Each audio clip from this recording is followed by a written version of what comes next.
एक नगर में जयराम नाम का एक बहुत ही बड़ा व्यापारी रहता था। व्यापारी का एक 20 वर्षीय पुत्र भी था जिसका नाम यजवान था। यजवान बहुत ही बुद्धिमान और होशियार था। एक बार जयराज को व्यापार में बहुत ही ज्यादा घाटा हो जाता है, जिसकी वजह से व्यापारी का धंधा चौपट होने लगता है। एक दिन व्यापारी बहुत चिंता में होता है तो यजवान अपने पिता को चिंता में देखकर कहता है, पिताजी, क्या बात है? आप इतने परेशान क्यों? मैं आपको पिछले एक सप्ताह से देख रहा हूँ। आप हर वक्त बेचैन से रहते हो और न ही आप सही से कुछ खाते हो। बेटा, व्यापार में घाटा आने की वजह से हमारा कारोबार बंद होने की कगार पर है। मुझे हर वक्त बस यही चिंता सताती रहती है कि अब घर का गुजारा कैसे होगा। जो थोड़े बहुत पैसे जोड़कर रखे हुए थे वो सब भी खर्च हो गए हैं। इतने में ही यजवान की माँ रूपवती यजवान से बोली, बेटा, अब तुम्हारे पिताजी की तबीयत सही नहीं रहती है। अब वो और व्यापार का काम नहीं कर सकते और ना ही उनमें इतनी हिम्मत है कि ये किसी दूसरे नगर में जाकर व्यापार कर सकें। इसलिए बेटा, मैं चाहती हूँ कि अब तुम अपने पिताजी का कारोबार संभालो। तुम किसी दूसरे नगर में जाकर व्यापार करो। रूपवती, तुम ये क्या कह रही हो? यजवान को अभी व्यापार का ज्ञान नहीं है और अभी इसकी उम्र भी कम है। फिर ये दूसरे नगर में व्यापार कैसे करेगा? आपने तो यजवान से भी कम उम्र में ही व्यापार करना शुरू कर दिया था, तो ये क्यों नहीं कर सकता? हमारा बेटा बहुत होशियार है। ईश्वर ने चाहा तो इसे जल्दी व्यापार में कामयाबी मिल जाएगी। हाँ पिताजी, माँ सही कहती है। अब मुझे अपनी जिम्मेदारियों को समझना होगा और तुम्हारे व्यापार को आगे बढ़ाना होगा। बेटा, अभी तुम छोटे हो, तुम्हें दुनिया की समझ नहीं है। फिर तुम दूसरे नगर में अकेले व्यापार कैसे करोगे? पिताजी, मैं अकेला नहीं जाऊंगा। मैं अपने दोस्त धीरज को अपने साथ लेकर जाऊंगा। वो व्यापार में मेरी मदद करेगा। बेटा, धीरज तुम्हारे साथ नहीं जाएगा। उसकी अभी शादी हुई है। फिर भला वो अपनी पत्नी को अकेला छोड़कर तुम्हारे साथ कैसे जा सकता है? पिताजी, धीरज मेरा बहुत ही अच्छा मित्र है। उसने मुझे कभी किसी काम के लिए मना नहीं किया है और वो अभी मेरे साथ जाने से मना नहीं करेगा। वो मेरे साथ जरूर जाएगा। इतना कहकर यजवान अपने मित्र धीरज के घर की ओर चल पड़ता है। कुछ ही देर में यजवान अपने मित्र के घर पहुंच जाता है। फिर वो धीरज से बोलता है, धीरज, मैं दूसरे नगर में व्यापार करने जा रहा हूँ। मैं चाहता हूँ कि तुम भी मेरे साथ चलो। अगर तुम मेरे साथ चलोगे तो मैं व्यापार सही तरीके से कर सकूंगा। यजमान भाई, मैं तुम्हारे साथ नहीं जा सकता। अगर मैं तुम्हारे साथ चला जाऊंगा तो मेरी पत्नी मेरे घर में अकेली कैसे रहेगी? इसलिए मैं अपनी पत्नी को छोड़कर नहीं जा सकता। भाई, 1 महीने की तो बात है। 1 महीने के लिए तुम अपनी पत्नी को मायके भेज दो। तुम तो जानते ही हो अब पिताजी की तबीयत सही नहीं है, इसलिए व्यापार के सभी काम मुझे ही संभालने हैं। यजमान, तुम समझते क्यों नहीं हो? मैं तुम्हारे साथ नहीं जा सकता। मैं तुम्हारी तरह किसी व्यापारी का बेटा नहीं हूँ। मैं गरीब आदमी का बेटा हूँ। ठंड आने वाली है, सर्दियों में सभी काम बंद हो जाते हैं, इसलिए मुझे अभी सर्दियों का बंदोबस्त करना होगा जिससे हमें भूखा न रहना पड़े। धीरज, तुम पहले जैसे मित्र नहीं रहे। शादी के बाद तो तुम बिल्कुल ही बदल गए हो। मैंने हमेशा तुम्हें अपना सच्चा मित्र समझा, लेकिन तुम तो यार स्वार्थी निकले। तुम ये क्या कह रहे हो यजमान? मैं स्वार्थी नहीं हूँ और ना ही मैं बदला हूँ। मेरी मजबूरी को समझने की कोशिश करो। देखो धीरज, अगर तुम मेरे साथ चलोगे तो अपनी कमाई का कुछ हिस्सा मैं तुम्हें दे दूंगा। इससे तुम्हारी कमाई भी हो जाएगी और मुझे अकेले भी नहीं जाना पड़ेगा। अगर तुम इतना कह ही रहे हो तो ठीक है, मैं तुम्हारे साथ चलने के लिए तैयार हूँ, लेकिन तुम्हें अपने व्यापार में जितना भी मुनाफा होगा उसमें से मुझे 20% देना होगा। ठीक है, मैं तुम्हें 20% देने के लिए तैयार हूँ। हम कल सवेरे सवेरे निकलेंगे। इतना कहकर यजमान अपने घर चला जाता है। उसके बाद धीरज अपनी पत्नी से कहता है, भाग्यवान, मैं कल अपने दोस्त यजवान के साथ दूसरे नगर में व्यापार करने जा रहा हूँ। 1 महीने में वापस आ जाऊंगा। मैं चाहता हूँ कि तुम 1 महीने के लिए अपने मायके चली जाओ। धीरज की बात सुनकर उसकी पत्नी नाराज हो गई, लेकिन धीरज ने अपनी पत्नी को मना लिया। उधर यजवान के पिता यजवान को व्यापार करने के लिए 4 सोने के सिक्के देते हैं। बेटा, इन सिक्कों को संभाल कर रखना। जब तुम व्यापार करोगे तो ये सिक्के तुम्हारे बहुत काम आएंगे और तुम्हें किसी भी तरह की परेशानी का सामना नहीं करना पड़ेगा। फिर यजवान की माँ यजवान को एक झोला देती है। उस झोले में खाना होता है। बेटा, इस झोले में खाना है। रास्ते में भूख लगे तो खा लेना और बेटा ध्यान से जाना। हमारी दुआएं तुम्हारे साथ हैं। अपना ख्याल रखना। फिर यजमान और धीरज दूसरे नगर में व्यापार करने के लिए चल पड़ते हैं। दोनों दोस्त चलते ही जा रहे थे चलते चलते उन्होंने बहुत ही लंबा रास्ता तय कर लिया था, इसलिए यजमान बहुत थक जाता है। वो धीरज से कहता है, भाई धीरज, थोड़ी देर आराम कर लेते हैं। मैं बहुत थक चुका हूँ, अब मुझ में चलने की और हिम्मत नहीं है। यजमान, अभी हम रुक नहीं सकते, हमें जल्दी ही दूसरे नगर में पहुँचना होगा। धीरज भाई, अगर तुम रुक नहीं सकते तो मुझे कोई कहानी ही सुना दो, जिससे हमारा सफर आसान हो जाए। यजमान, मुझे अभी कोई कहानी याद नहीं आ रही है, लेकिन मैं तुम्हें एक ज्ञान की बात बता सकता हूँ जो तुम्हारे जीवन में बहुत काम आएगी। लेकिन मैं तुम्हें ये बात फ्री में नहीं बता सकता, क्योंकि ये ज्ञान की बात एक सोने के सिक्के से भी ज्यादा कीमती है। ऐसा कैसे हो सकता है कि तुम्हारी ये ज्ञान की बात सोने के सिक्के से भी ज्यादा कीमती हो? क्या तुम एक सोने के सिक्के की कीमत जानते भी हो?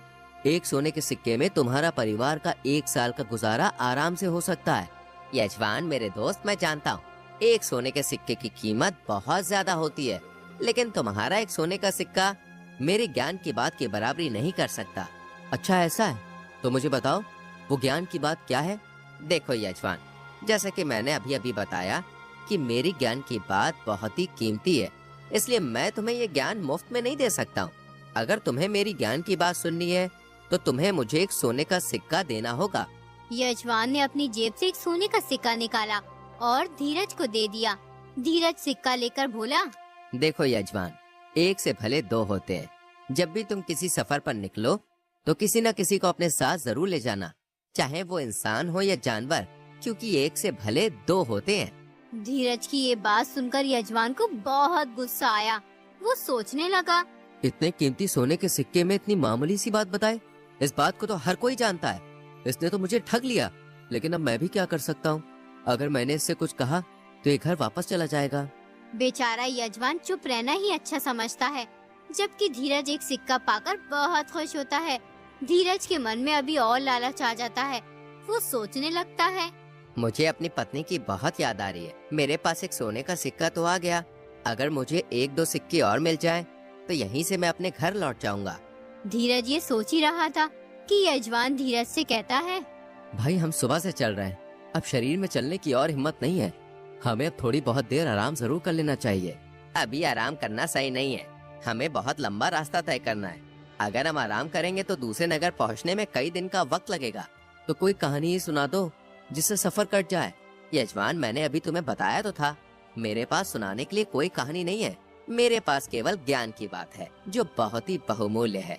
ये ज्ञान की बातें तुम्हारे जीवन में बहुत काम आएंगी, इसलिए अगर तुम एक और ज्ञान की बात सुनना चाहते हो तो तुम्हें मुझे सोने का सिक्का देना होगा, तभी मैं तुम्हें दूसरी ज्ञान की बात बता सकता हूँ। यजमान एक और सोने का सिक्का अपने दोस्त धीरज को दे देता है। फिर धीरज यजमान से कहता है, अब जो मैं तुम्हें ज्ञान की बात बताने जा रहा हूँ वो तुम्हारे जीवन में बहुत काम आएगी, इसलिए मेरी बात थोड़ा ध्यान से सुनना। जब भी तुम किसी अनजान आदमी के घर मेहमान बनकर जाओ और जब वो आदमी तुम्हें खाने के लिए कोई भी चीज दे, तो तुम उस खाने की चीज को खाने से पहले थोड़ा सा किसी जानवर को खाने के लिए डाल देना। लेकिन भाई ऐसा क्यों करना चाहिए? ऐसा इसलिए क्योंकि हमारे बड़े बुजुर्ग कहा करते हैं कि जानवरों को खिलाने से पुण्य मिलता है। धीरज की ये बात सुनकर यजमान को पहले से भी ज्यादा गुस्सा आया, क्योंकि यजमान के साथ धीरज ने 2 बार धोखा कर दिया था। यजमान के दिल में आया कि वो धीरज से अपने दोनों सोने के सिक्के छीन ले, लेकिन उसने ऐसा नहीं किया और चुपचाप धीरज के साथ चलता रहा।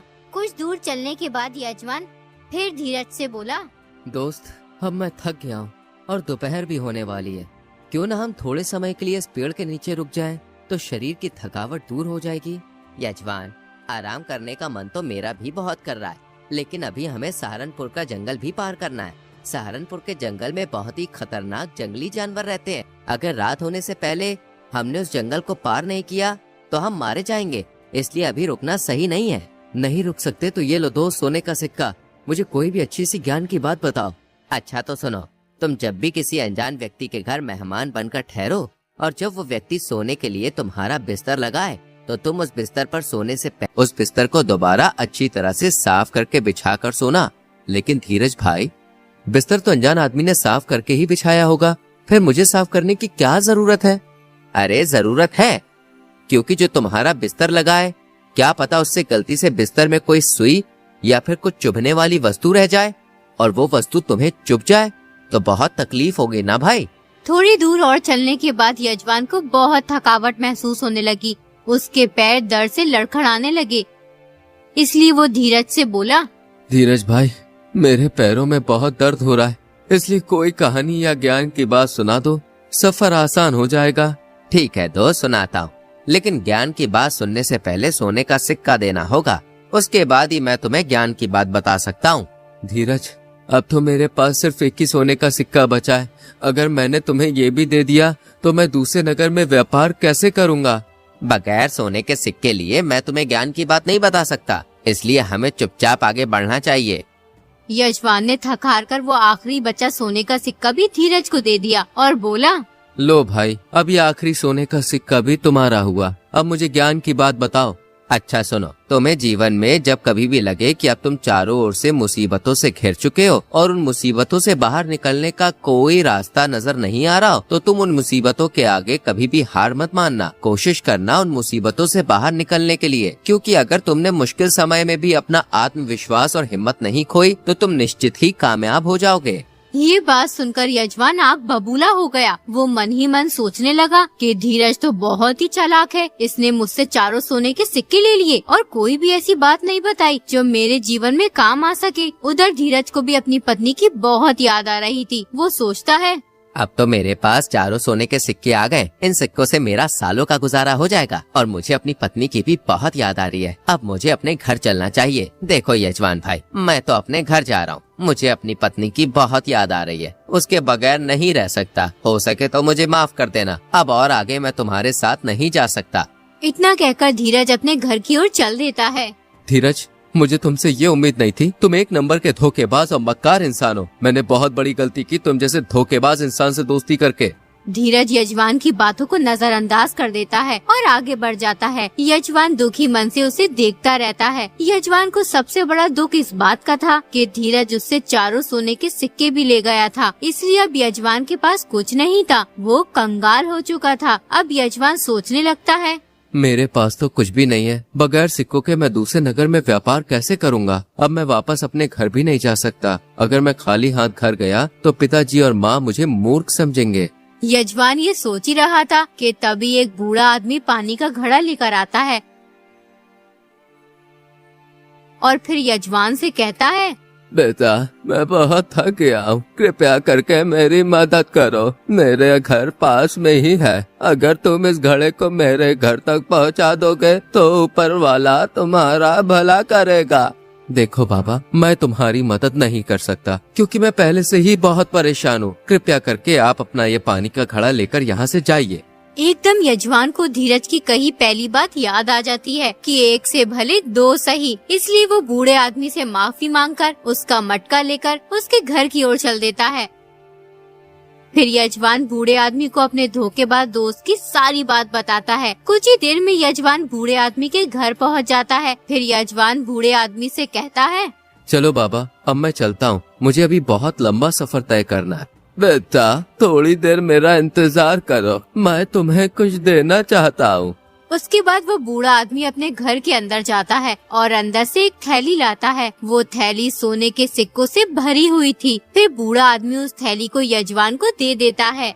बेटा, तुम इन सिक्कों से अपना व्यापार कर लेना और एक बात का ध्यान रखना, यहाँ से 4 किलोमीटर दूर एक गांव है। उस गांव में बहुत से ठग रहते हैं। उस गांव में जो भी मुसाफिर जाता है वो उसे लूट लेते हैं, इसलिए तुम उन ठगों की बातों में मत आना। वो तुमसे तुम्हारा धन छीनने की कोशिश करेंगे। तुम इन सिक्कों को किसी भी तरह उन ठगों से छुपा कर रखना। तुम्हें बहुत ध्यान और चतुराई से काम लेना है। बूढ़े आदमी की बात सुनकर यजमान उन्हें अलविदा कहकर आगे बढ़ जाता है।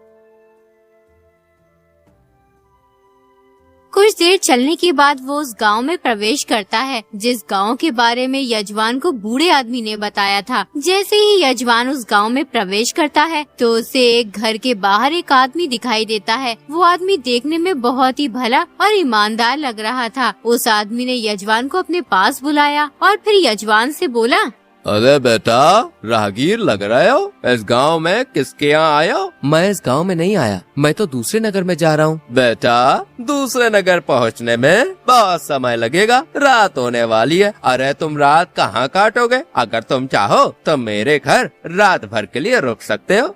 यजमान बहुत थका हुआ था, वो रुकना भी चाहता था, लेकिन अचानक उसे बूढ़े आदमी की बात याद आ जाती है कि इस गांव में बहुत से ठग रहते हैं और वो अनजान आदमी को ठग लेते हैं।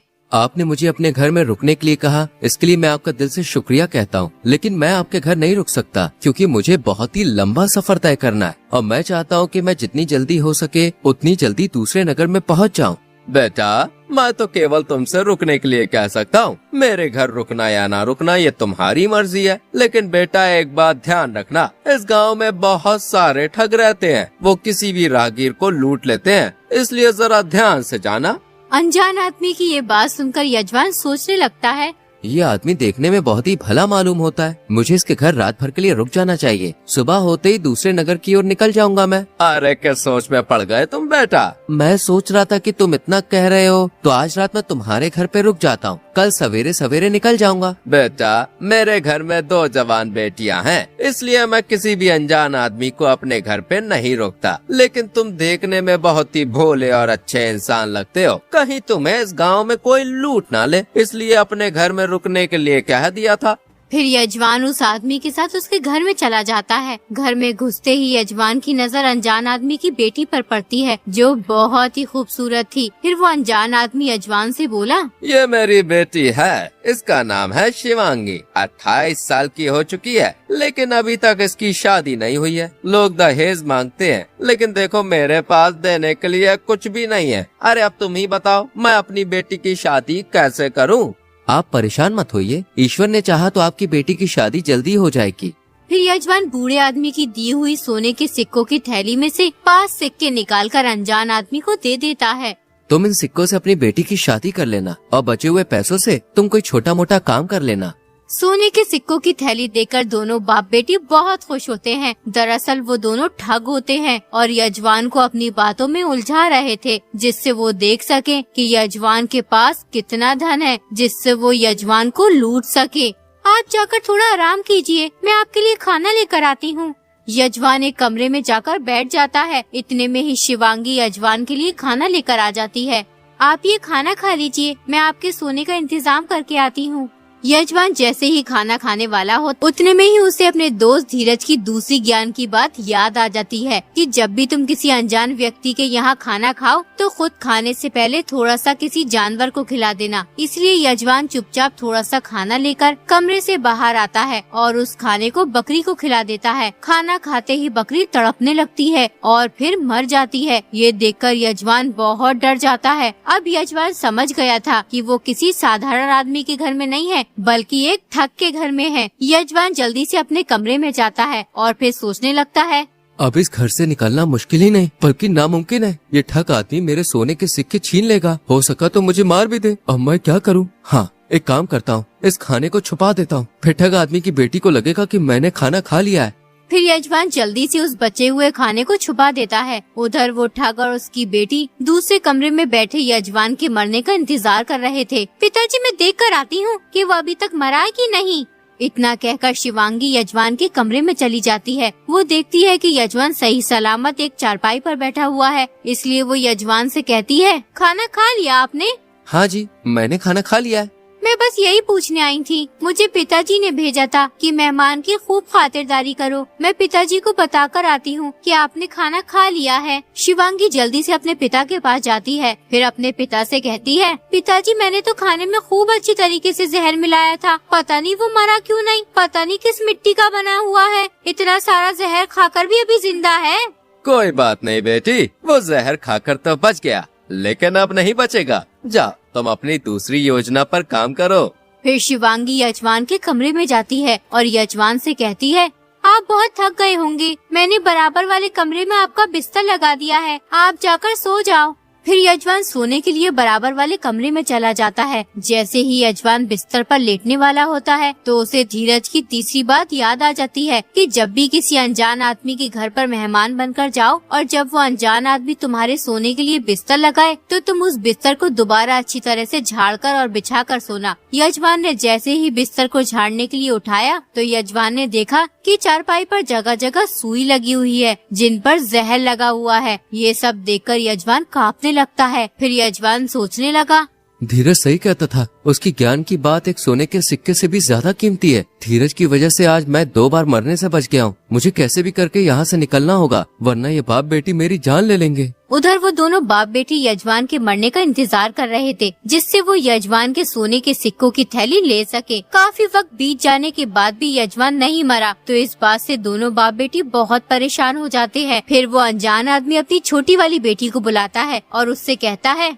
देखो बेटे, हमने बड़ी मुश्किल से एक राहगीर को बहकाया है। उसके पास सोने के सिक्कों से भरी हुई थैली है। वो थैली किसी भी तरह हमें लेनी होगी। हम उस राहगीर को मारने के लिए 2 बार जाल बिछा चुके हैं, लेकिन उसने हमारी दोनों योजनाओं को नाकाम कर दिया है और वो अभी तक जिंदा है। इसलिए मैं चाहता हूँ कि तुम उस राहगीर से किसी भी तरह वो सोने के सिक्कों की थैली हासिल करो। उस अनजान आदमी की छोटी बेटी बहुत ज्यादा खूबसूरत थी। उसे जो भी देखता था वो देखता ही रह जाता था। उसका नाम सुमन था। अब सुमन यजमान के कमरे में जाती है। जैसे ही यजमान सुमन को देखता है तो उसे देखता ही रह जाता है। फिर सुमन यजमान से कहती है, अभी तक आप सोई नहीं। मेरी बहन ने आपके लिए कितना सुंदर बिस्तर लगाया है, या फिर कोई और बात है जिसकी वजह से तुम्हें नींद नहीं आ रही है? अच्छा, तो वो तुम्हारी बहन है? फिर तो तुम भी मुझे मारने के लिए आई होगी। तुम्हारी बहन ने मुझे खाने में जहर मिलाकर दिया था। अगर मैं खाना बकरी को नहीं खिलाता तो कब के मेरे प्राण चले गए होते। उसके बाद तुम्हारी बहन ने बिस्तर के नीचे जहर की सुई रख दी थी।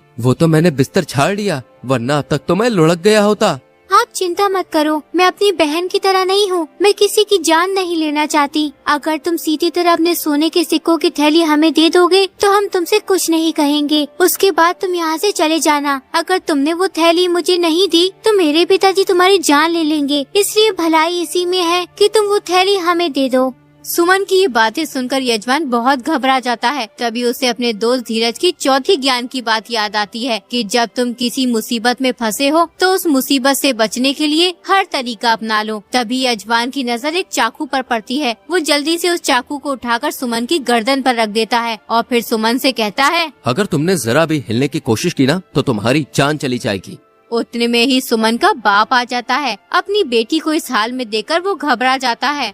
या तो मुझे सीधी तरह से यहाँ से जाने दो, वरना मैं तुम्हारी इस खूबसूरत बेटी की जान ले लूंगा। तुम्हारी भलाई इसी में। मेरा रास्ता छोड़ दो और मुझे यहाँ से जाने दो। फिर यजमान ठग आदमी के घर से बाहर आ जाता है। जैसे ही वो बाहर आता है सुमन को दरवाजे पर छोड़कर बहुत तेज भागता है। कुछ ही देर में यजमान ठग आदमी के घर से बहुत दूर आ जाता है। उसके बाद यजमान सही सलामत दूसरे नगर में पहुंच जाता है। वहाँ वो खूब धन कमाता है और फिर यजमान अपने माता पिता के पास चला आता है। यजमान के माता पिता को उसकी बहादुरी और बुद्धिमानी पर बहुत गर्व होता है। यजमान की वजह से जयराज का व्यापार पुनः चलने लगता है।